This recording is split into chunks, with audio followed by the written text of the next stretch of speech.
Coroação de Carlos Magno por São Leão III. O Papa que Carlos Magno resgatou de um ataque em Roma foi o Papa Leão III. Carlos Magno, rei dos francos, protegeu o Papa após este ter sido atacado pelos habitantes de Roma. Posteriormente, o Papa Leão III coroou Carlos Magno imperador do Sacro Império Romano em 800 d.C., numa cerimônia na antiga Basílica de São Pedro.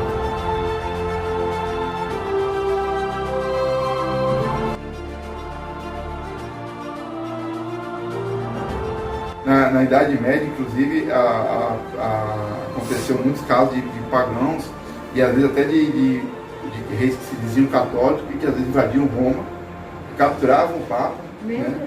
Arrastavam o Papa com um cavalo, tiravam a língua do Papa, cortavam a orelha do Papa, né? E aí Deus suscitava às vezes alguns reis mais católicos de verdade que iam lá e resgatavam o Papa, né? Acontecia muito isso daí, né? Um dos reis que foi o protetor da igreja, que só o nome dele já fazia o pessoal devolver o Papa, era Carlos Magno. Por isso que ele ganhou o título de defensor da igreja, Carlos Magno, né? Teve um lá que se aventurou, capturou o Papa, pegou o Papa e levou para não lembro qual foi o local, se foi França. Ele foi num super castelo lá. Não, agora estamos tranquilos. Aí ele recebeu um cavaleiro maralto que levou uma cartinha para ele, ó. Carlos Magno deixou, porque Carlos Magno estava em guerra contra os muçulmanos na Espanha. E naquela época ele era cavalo, né? Ele falou assim, ó, Carlos Magno está vindo aí. E ele solte o papo antes que ele chegue, vai sobrar pedra sobre pedra. A gente ficou com receio, né? Aí quando ele viu assim, por passado um tempo, né? Apareceu aqui um grande esquadrão na frente dele, assim, né? Um numeroso esquadrão de soldados e com cruz, com bispos e tudo. E naquela época bispo lutava também, né? Com esquadrão e tudo. Até Carlos Magno, os bispos também lutavam. E aí o homem se tremeu todo e falou assim pro amigo dele, Carlos Magno tá chegando aí, em cima da torre do castelo, né? Já com medo, né? Não, isso aí são só os clérigos, isso aí é só para abençoar o exército. Tudo isso daí é. Aí começou a chegar a cavalaria, né? Cavaleira para todo canto, não sei o que, aquelas armaduras e tal. Carlos Magno chegando aí? Não, ainda não é Carlos Magno. Aí começou a chegar a infantaria, era soldado que perder de vista, né? Aquele monte de elmo, lança e tal. E aí Carlos Magno tá vindo aí? Não é Carlos Magno. Meu Deus, então quando é que vai ser Carlos Magno? Quando vê a paredes do seu castelo estremecer, e o enxofre, e o cheiro do enxofre, e a fumaça, e a água ferver no fosso que estiver fervendo, e o sangue correndo como um rio, aí sabeis que Carlos Magno chegou. O negócio era... E quando ele acabou de falar isso, apareceu o Carlos Magno, que ele vinha só abrindo alas assim para ele, né? Era ele e os 12 pares, né? De França, eram 12 cavaleiros. Já ouviu falar disso? Não. Roland, Olivier, nunca ouviu falar? Não. É mesmo. Eram 12 cavaleiros que faziam chamados 12 pares, que eram os melhores cavaleiros dele, né? E eu achava muito bonita, a história mais bonita do Roland e Olivier, que eram primos. Né? Lá em Londrina, vizinho, tem uma cidade chamada Rolândia, que é descendente de alemães e que dedicaram a Roland, que é um dos pais de Carlos Magno. E esse Roland tinha ainda jovem, né? Os muçulmanos achavam que a espada dele era enfeitiçada, porque ele com um golpe só cortava a cabeça de um camelo, o pescoço, na verdade. E pessoal, nenhum homem consegue um negócio desse. Aí um rei lá do Oriente falou assim, quero ver se você consegue cortar meu dedo. Botou o camelo lá e cortou. Aí só a espada enfeitiçada. Ele falou, então me dê a sua. Pegou a cimitarra, né, que é bem fininha, conseguiu cortar também. Ele falou assim, não tem tanta força. Você pode me contar o segredo? Ele disse, para vocês muçulmanos, não tem como. Mas por que para nós muçulmanos não e só para os cavaleiros católicos? Porque nós, cavaleiros católicos, praticamos a castidade. E estas mãos nunca pecaram contra a castidade e contra a pureza. Por isso tem a força. Né? E foi dali que nasceu toda a noção de cavalaria, de honra, de castidade, de defender a viúva, de defender o órfão. Foi com Carlos Magno. Aliás, diga de passagem, a primeira carta que defende a mulher é de Carlos Magno, viu?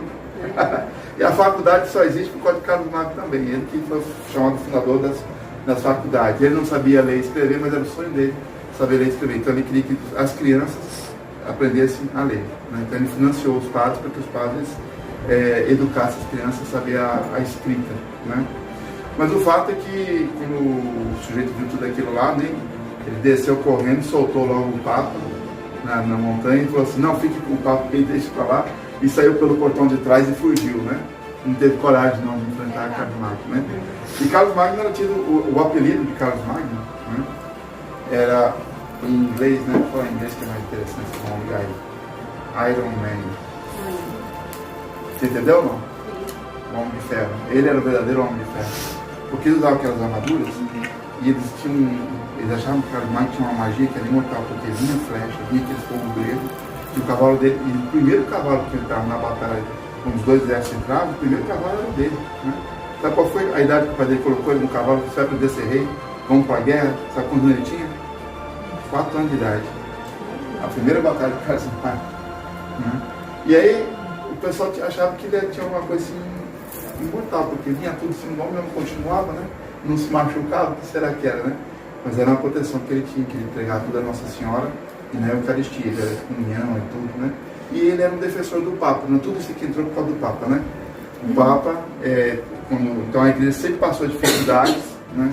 Mas sempre teve também aquelas pessoas que, no meio das dificuldades, lutaram pela igreja, né? Teve os santos dentro da igreja, como monges, São Bento, né? São Inácio de Loyola, Maximiliano Kolbe, São Francisco de Assis, todos foram santos suscitados dentro da igreja para poder manter a igreja firme dentro da sua sã doutrina, né? Mas fora também teve o cavaleiro, teve pessoas que ajudaram a manter a integridade do Papa, né? Para que outros não viessem a destruir o papado, né? A última vez que tentaram destruir o papado foi na Revolução Italiana, a unificação da Itália. Eu esqueci o nome do rei do rebelde. Aí ele conseguiu tirar todos. O Papa tinha vários reinos, já era o Papa é rei, né? Ele conquistou todos, só faltou um, o Vaticano. Ele falou, agora está tudo unificado, vou só conquistar o Vaticano e acabamos com essa história, né? Aí o colega dele, Piarmo, falou assim, não faça isso não. Se você invadir o Vaticano, você vai perder todo mundo. Porque o mundo inteiro não vai tolerar isso. Deixa como está, porque a Itália é nossa. Agora virou a Itália. Se você entrar, vai voltar tudo como estava antes, porque todo mundo vai se revoltar e vai ser uma insurgência global, né? E, inclusive, esse Papa, se não me engano, era Pio IX, que proclamou o dogma da Imaculada Conceição, e ele se declarou prisioneiro no Vaticano e pediu que tivesse voluntários que cercassem o Vaticano e protegessem ele. Então, todo mundo, o mundo inteiro, mandou soldados para proteger, né? E o Brasil mandou 2 soldados. Mas não foi o governo brasileiro não, foram 2 famílias que tinham que ser mantidas com o dinheiro da família. A família que tinha que manter o soldado lá. Então teve 2 voluntários que saíram aqui do Brasil e foram para lá lutar em defesa do Papa. Só que na verdade não teve essa luta. Mas ficaram lá na defesa do Papa e eles sabiam que eles não tinham condições humanas de vencer. Quem foi para lá, os soldados que foram para lá, eles já foram como se fosse assim, olha, é uma missão só de ida, não tem volta. Porque se eles resolverem invadir, não tem como. Vamos lutar e vamos dar nossa vida pelo Papa e para o céu, né? Mas não teve, graças a Deus, essa batalha, e até hoje o Vaticano é um país, né? E por isso o Papa tem o poder da chave da terra e do céu. Ele tem o poder, a chave prata é porque ele é rei, e a chave de ouro porque ele é o pontífice, né? E o leão, todos os leões que a gente conheceu aí na história da igreja, praticamente quase todos, foram papas muito bons, né? Seguraram com dificuldade, não foi fácil, mas seguraram. Pois e o Papa Leão XIII foi esse que você falou aí, né? Tem essa ligação com São Miguel para exorcizar, né, os demônios, porque aí já é uma luta, uma guerra espiritual que todos nós travamos, né?